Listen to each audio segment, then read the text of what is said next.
And good evening from Capitol Hill. Despite the fact that the anger of the American people directed at the institution directly behind us is at an all-time modern era high, and despite the fact that there has been a toxic and disruptive debate here on Capitol Hill, tonight, as we come on the air, especially for our viewers in the western half of the United States, we do have two bits of news.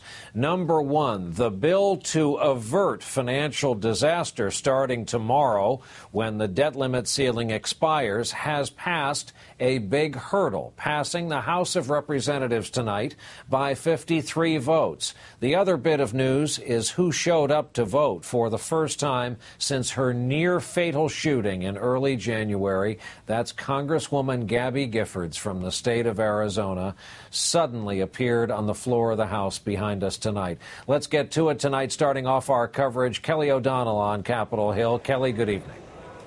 Well, good evening, Brian. If there was anything that could abruptly shift the mood from that toxic dysfunction you referenced, it was the surprise appearance of Arizona Congresswoman Gabrielle Giffords. It has been months, nearly 8 months, since she was shot at an event in her home district on January 8th. You know the story of a long recovery. She appeared on the floor, cast her first vote in support of this deal, saying in a statement that she did not want her absence to in any way risk the possibility of the country being thrown into default. Her vote was not a deciding one, but it was certainly an emotional one, taking many colleagues by surprise. You can see the reception that she received.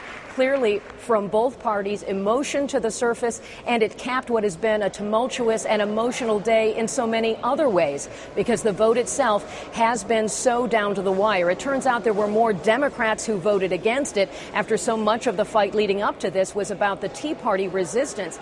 It did pass with a healthy margin, more Republicans in support of it. That's in part because there are so many liberal voices saying that Republicans got too much in the deal, frustrated with the president, frustrated with Democratic leadership here on Capitol Hill. Republicans and Democrats worked together at a leadership level to get it through.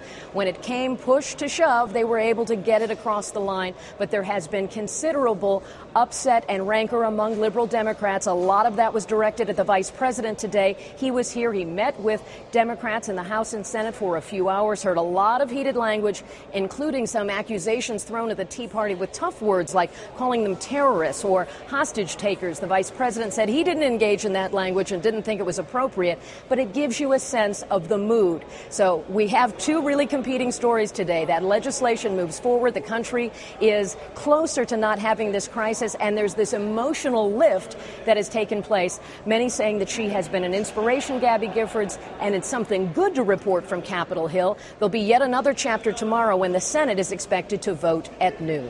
Brian? Really was a genuinely electric moment tonight. Kelly O'Donnell heading up our coverage from the Hill. Kelly, thanks.